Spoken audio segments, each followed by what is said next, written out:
Hello and welcome to the programme. In India, it is an estimated $2 billion industry, though perhaps not for much longer. The country is set to ban commercial surrogacy, where women are paid to have a child for somebody else. Do we need new global rules to regulate all of this? You're watching Roundtable.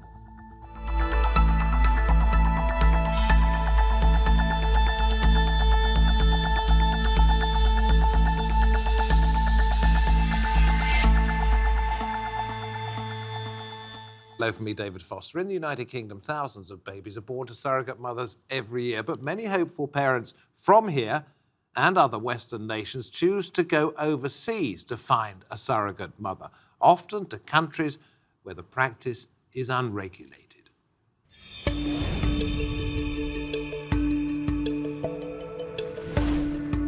When it comes to fulfilling the desire to be a parent, surrogacy is one of the options for those who can't achieve it themselves.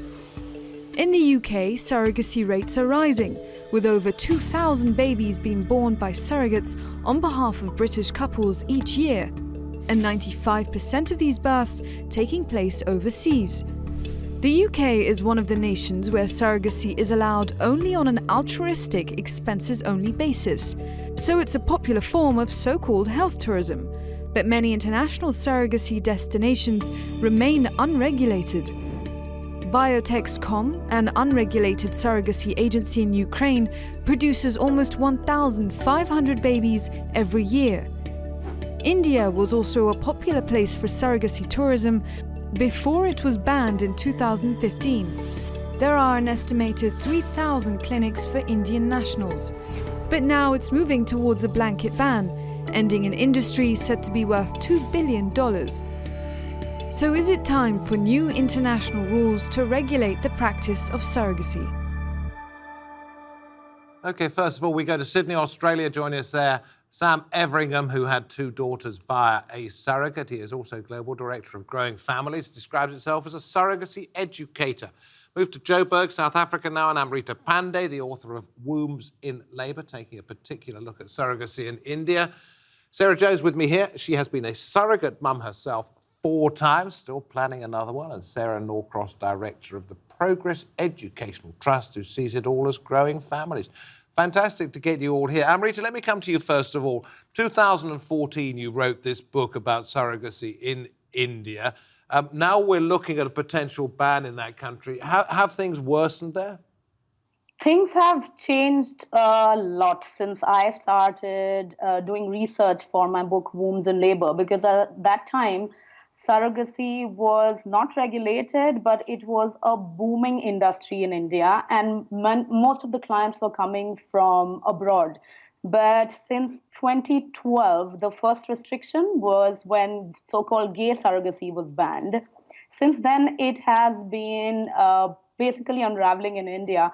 And even though right now there are no regulations still, and the act is still to be passed as a law, the clinics, most of at least the big clinics, have been told that only altruistic surrogacy would be allowed and only for national clients or intended parents. Do you think that the majority, I know you can't say absolutely, but the majority of Indian women who have become surrogates have done so voluntarily, perhaps for financial reasons, or is there coercion in any of this?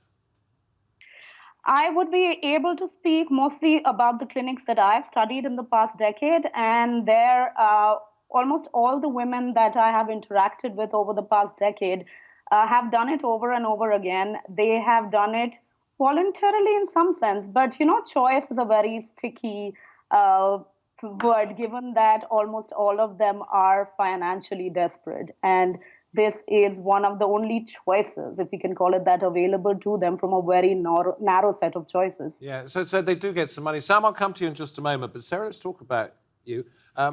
Surrogate children, 4 of them, planning one more. Yes. Did you do it for the money? No. So I'm a UK surrogate, so it's an expenses-only model. So I can only claim from the intended parents any expenses that need reimbursing. So anything that I would have been out of pocket for. So I'm an altruistic surrogate. So what is the appeal of it? To me, it's about helping somebody else by using what I've got, I suppose, and helping to create families. It's a small part of my life that can considerably change somebody else's. So for me, it's about the pride and the joy that I get from creating families. And we'll talk, if we may, in a little while about the emotional attachment and whether that's difficult or a wonderful thing in every single case. So Sarah, I'll come to you in just a minute. But I want to talk to Sam. 2 daughters via a surrogate. If you don't mind, tell us the personal story. We used surrogacy in India back in 2010, 2011. It was a difficult journey for us. We had a really hard time of it. The first time we had a pregnancy, our surrogate miscarried with twins at 26 weeks. Zach was stillborn. Ben went to intensive care for 7 weeks and passed away. It was really tough. We went on and had 2 girls via surrogacy with separate surrogates. But that experience made me aware there wasn't much education around in regard to the risks involved. We started doing education. Are you, or were you at the time, worried about possible exploitation of these surrogate women, or did you think, well, look, they're getting paid for it, that's going to be fine? More the latter. You know, we knew it was a big ask for a woman. We didn't know anybody at home who could carry for us. So for us, you know, being reassured that the surrogate was earning money to help a family was important. Okay, so Sarah, with me in the studio, is this common practice in undeveloped parts of the world, that this is a good way, in terms of finances rather than emotions, of making money? Well, I think they sort of have to sort of tease out 2 strands. So there are the fertility clinics and surrogacy brokers who make most of the money, and unfortunately, I think the pattern is that the surrogates don't get as much as the people who are operating. And so what we've seen is in less economically developed countries, surrogacy develop as an industry. So when India looked like it was closing its doors on surrogacy a few years ago, it popped up. People just shipped their operation to Nepal. Nepal, you may remember, had that terrible earthquake. Yes. So Nepal closed down. Thailand was a destination, but then there was the scandal around the baby with Down syndrome, baby Gammy. And so they clamped down on the law in Thailand, and then people go to Mexico, and people I sort of describe it sounds frivolous, but it's a bit like a pop-up shop. You see them coming along. And so I suppose the advice that I give to people who are thinking about, intended parents is, you don't buy something you want to keep forever from a pop-up shop on your high street. You want something with guarantees, with certainty that things are going to be, well managed. So it seems to me like it is exploitation. You go somewhere where people need money and you say to them, look, I can arrange for you to use your body if you like to earn a living. I think it is ripe for exploitation. It probably doesn't happen every time, but it's certainly, it's something when you think, that the women in India, can't write, read and write. They can't read the consent forms. It's just a thumbprint to say that someone's consent. That does raise big ethical questions about how much they know about what's going on in their medical treatment. Okay, let's go back to Amrita. And if you don't mind, because you're one of the experts, one of the world experts on this situation, what are the inherent dangers, not the physical dangers, but the inherent dangers with this as a business? I think one of the inherent dangers is that it is potentially exploitative if it's not regulated, if it's allowed to cross borders, if we do not have financial transparency in the sense that the surrogate has no way of controlling when she gets paid and how much she gets paid, 1, so she does not understand the finances or cannot control it. 2, if there is no medical transparency, so she doesn't know what's being done to her body, what are the injections that she's been given, what are the medicines that she's taking. She signs out her bodily integrity in the sense of she cannot undergo abortion if she wants to, everything. She has to go through C-section. Everything is at the whims and fancies of the clinic or the intended parents. And finally, what I've understood by studying this for the past decade is that one of the things that really troubles the surrogates that there is no transparency in the relationships that they've forged through surrogacy. So once the contract, so-called contract period is finished, the relationship that she's forged with the fetus and very often with the intended parents, that just gets severed. And in some sense, she had hoped perhaps that this relationship would continue. Well, let's But throw this one to Sam, because I know you've been nodding and hoping to make a couple of points. I'll let you do that as well. But in terms of an enduring relationship with the surrogate mother, was that something that you ever investigated? Look, I'm very sad that we don't have an ongoing relationship with our surrogate, and I think, and Rita's points are very valid ones. It is very, very difficult, I think, when you have agencies where they don't allow you to have ongoing contact with a surrogate. And with cross-border relationships with cultural differences, that can be very hard. And for me personally, I regret that, the fact that, we engaged in a model which didn't allow that, for our kids' sakes and for our sakes. Someone who's lucky enough to meet someone like Sarah in the UK who can carry for them altruistically, it's terrific.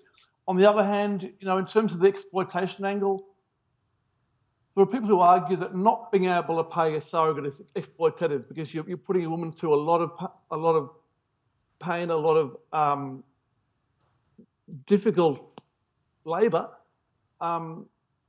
without being able to sort of recognise that impact that's having on a family. Sam, can I just ask you, you say you have two daughters, and both surrogates, separate surrogates, were in India, or one the same mother? No, both in India. Okay, both in India, and they have no contact with their birth mothers? None at all. How are you going to explain that to them at a certain point? They're probably not old enough to take it alone, or perhaps you have already. Well, yeah, we have. Look, the girls are 8 years old now, so we've always let them know from as early an age as possible that there was an egg donor involved, that there were two surrogates, and they've got their pictures and scrapbooks of all their birth story. And for us, that's very important to give them at least that as part of their story, to tell them who was involved and why they did it for us. Okay, so Sarah, there is this idea of the emotional attachment, which I think Sam clearly shows that he wishes was able to be extended to the person who did this for him and his wife. How was it for you? Well, I have really close relationships with all... Yes, with all the couples that I've helped and have close... Sorry, 4 separate couples? 3 separate couples. Okay. So I had siblings for the last couple. And I have good, ongoing, strong relationships with them, and I have strong relationships with the children that were born.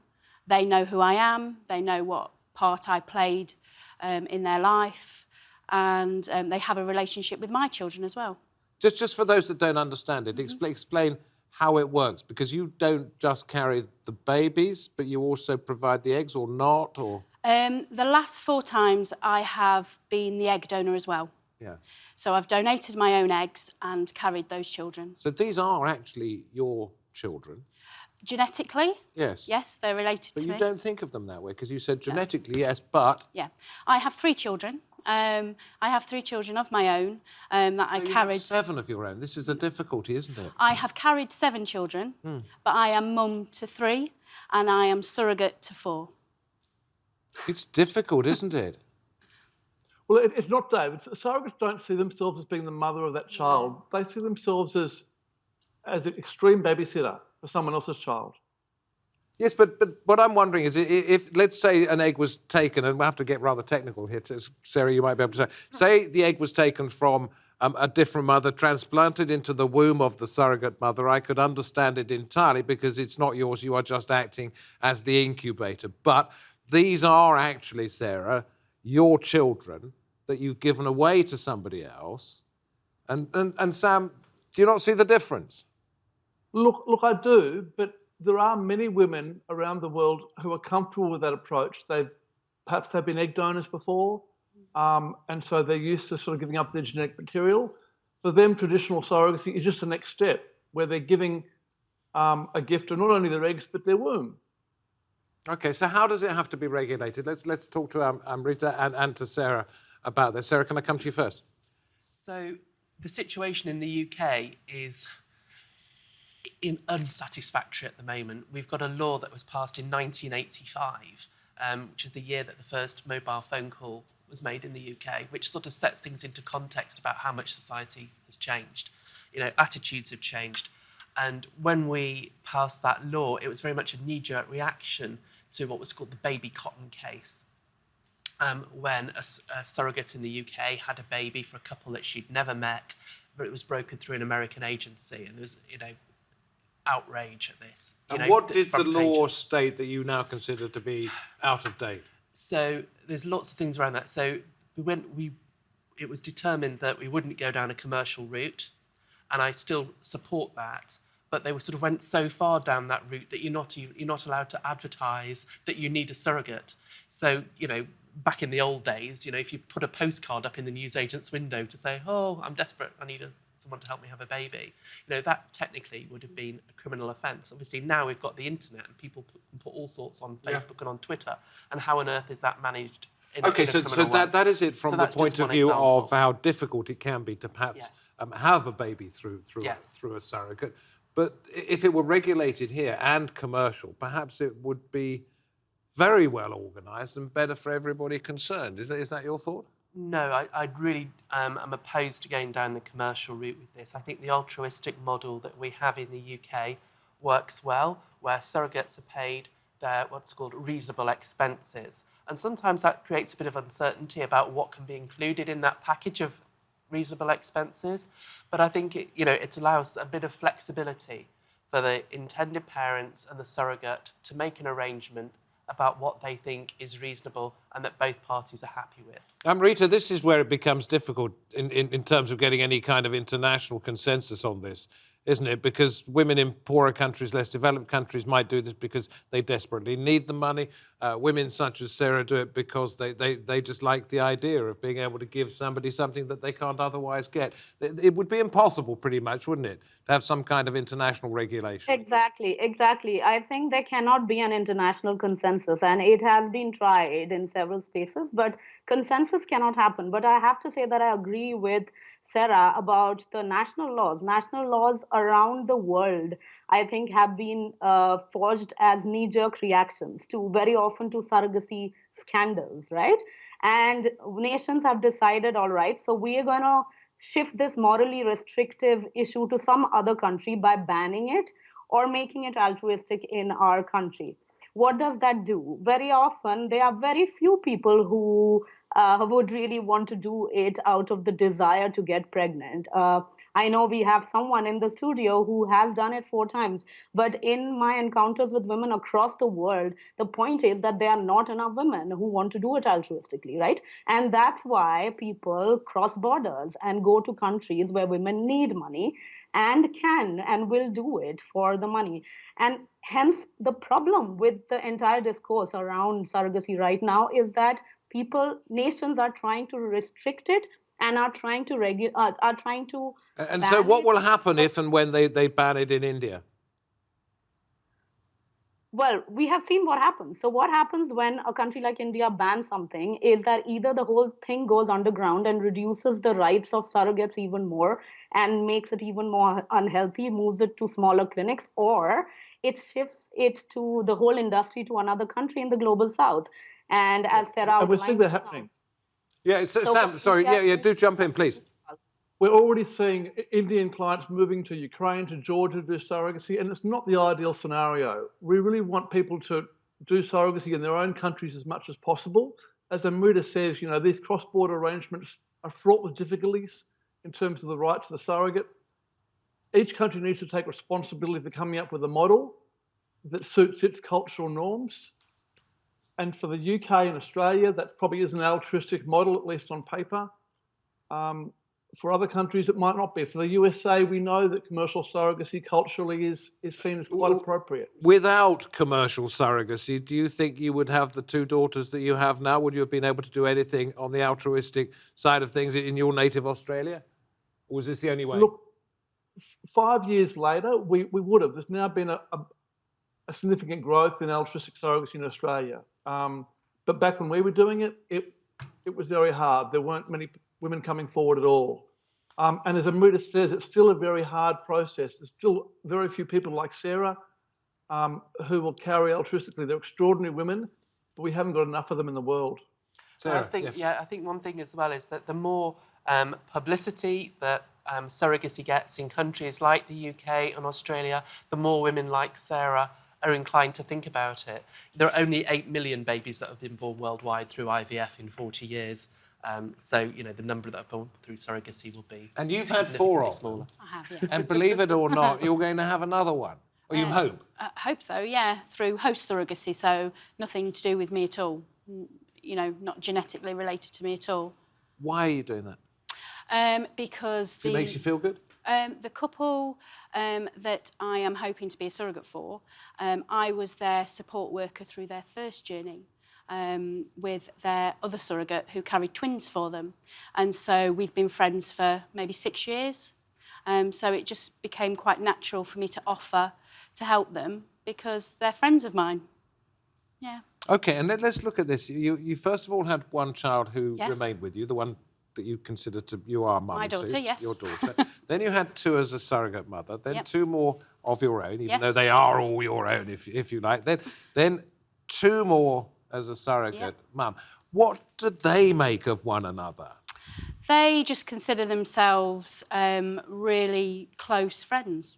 They know that they have a biological connection.